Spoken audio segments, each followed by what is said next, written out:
Once upon a time, a well-known esports org signed 4 players who were ultimately destined for greatness. It wasn't FaZe, surprisingly isn't TSM, and although Team Liquid had quite a reputation, it wasn't them either. The org I'm talking about is none other than NRG. Their roster is currently Zate, Mr. Savage, Benjyfishy, and of course, Symphony. They all hold top placements and Fortnite career earnings, so that proves they're all phenomenal players. I'm a huge fan of theirs and hold each of them in super high regard, but if I had to pick one of the boys, I think I'd have to go with Benjyfishy. Most players don't take on Arena very seriously, but Benjyfishy does. He's always using the latest builds and tactics. I literally can't stop watching him when he's popping off. In this video, we're going to add our own commentary and analysis to a few of his recent insane games. If you want to make insane plays like this, don't forget to check out Benjyfishy's latest course right here at ProGuides.com. Alright, let's watch and learn how to win like Benjyfishy. Now, in this first clip, Benji is on the far side of the circle with 39 players left. Now, the first thing I notice is that he senses somebody underneath him, and instead of pushing for the circle, he drops down, and it's going to pay off in a second. Now check this out. What a lucky break he gets. The player behind the stairs probably can't hear Benji with all the commotion. Benji walks by and pop, claims the kill just like that. E11 Boyer learned not to stay underneath Benji. Benji notices the circle is very far off and decides to make a push for it. The good thing about shadow bombs is that they're easy to use and don't require any sort of materials. Side note, free rotations for those that use them. Just think of all the recent items Epic has added, making it much easier for endgame rotations. Benji has no qualms using his jump pad to rotate the circle. Better to be alive and one less jump pad than dead and much less everything. Now he sits around a bit, so let's get to the fun stuff.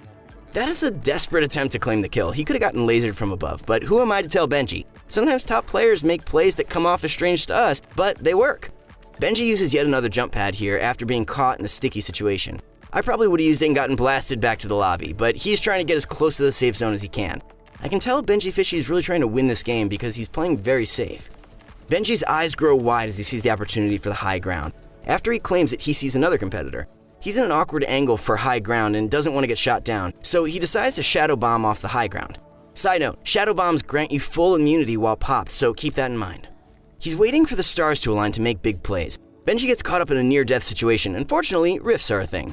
Benji, he gets rifted, and that keeps the dream alive. It's fascinating why Benji chooses not to go for the high ground here. If he landed on top, he would have free reign to shoot down.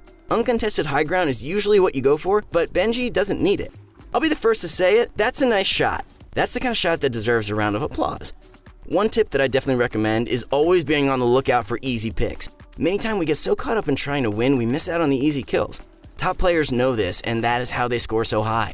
I have no idea why I didn't go for that last shot. It seems Benji didn't want to get into a fight with the player. I have to give it to him though, he could have easily wound up in a tunnel fight and things could have gotten messy, ruining his rotation and next plan. With 11 players left in such a tightly contested circle, things can get dirty. Benji scouts for additional resources. Sick W key into that guy's box. He wasn't expecting that.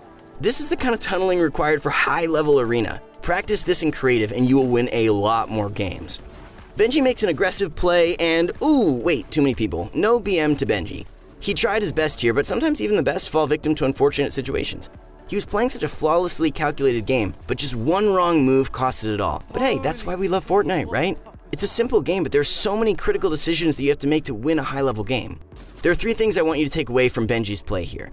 Number 1, practice your tunnels, since your pub games aren't going to end like this usually. But tunneling is an extremely effective way to play, and it's in your best interest to learn how to do it. People are getting better and better, and you need to learn it. Number 2, play aggressively. Force people to respond to your actions, especially when you have better positioning. Playing too passively can have repercussions. Number 3, think ahead. Benji could have easily sprayed the guy out of his baller, but he was thinking of what kind of fight he would get into. In this clip, Benjyfishy's gameplay really caught my eye. He's 17 points deep, so he's popping off against some of the best players in the world. Benji starts off on the far side of the circle with not much rotational items. He makes a push for the circle, but he starts taking fire. Now, what Benji does next is mind-blowing. He shows us exactly what the NRG signed player is capable of.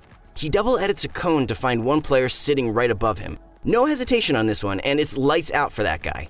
He hears someone breaking his roof and is super fast to block it.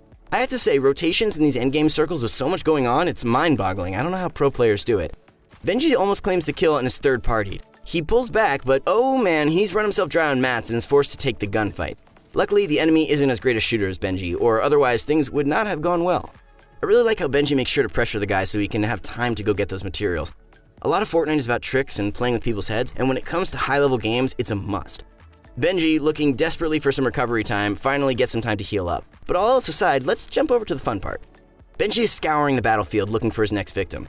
He uses Fortnite 101 and goes for a shot after firing his rocket launcher.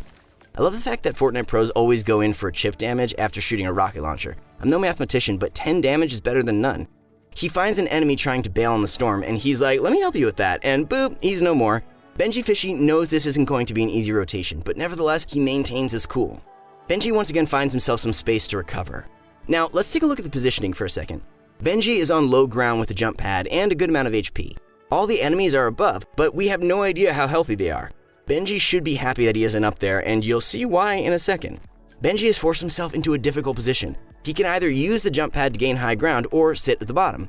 He knows that if he goes up for height, things can get a little messy. He's alone downstairs, why would he want to give up his piece? The enemies are forced into a dogfight above, and one of them is killed. At this point, Benji is glad he didn't jump pad up there. Now, take note of Benji's crazy play here. An enemy bursts into his box and catches him off guard. He places traps down so fast, I had to watch again to make sense of how he did it. We see here how being aggressive sometimes is not the way to go. That enemy got easily outplayed by Benji, so next time you jump into someone's box, be prepared for anything. Benji puts all the basics that some of us overlook into action as he plays the circle really well and forces the enemies to react. His RPG comes in handy in situations like these because it's almost impossible to retain high ground against an RPG.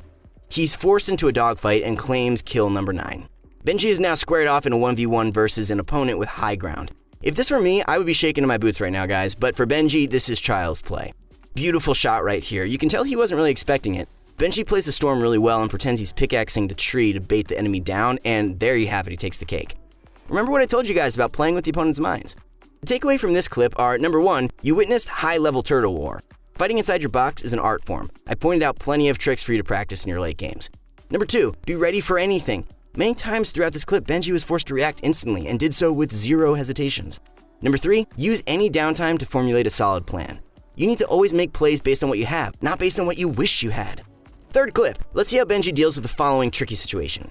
Benji's being chased by an aggressive opponent. It's one thing being the aggressive one pushing, and it's another one being the one chased. He takes a 50-50 bloom battle and is punished. He maintains his cool and goes for a tunnel play. He extends his box outward and hides while he heals up. Hold up, check out this high-octane power play right here. Benji gets his wall stolen and instantly turns his pyramid into a ramp. I tell you guys time and time again, always have either a ramp or pyramid inside your boxes. It's your last line of defense when your wall is taken. Right here, you can see the more aggressive player takes the cake and Benji is forced to disengage. Seriously, is this guy serious? This guy won't give Benji a break. Not even enough time to pop a mini. This enemy is bloodthirsty and Benji knows that. This is where Benji turns the tables though. He makes a quick edit play that the enemy isn't expecting and smacks him for 80 damage. They both go for a heal off and Benji waits until he pulls out his pickaxe and Howard learned not to try and steal Benjyfishy's wall. Out of all the plays in this clip, the takeaway is simple. Be patient. You need to make the right play, not an impulsive play. Take your time if you have to. The bottom line is this: you have to be alive to win the game. So that's it for the video, guys. We do have a full master's course by Benjyfishy himself, so check out proguides.com for all the latest tips and tricks all these guys are using, and as always, thanks for watching.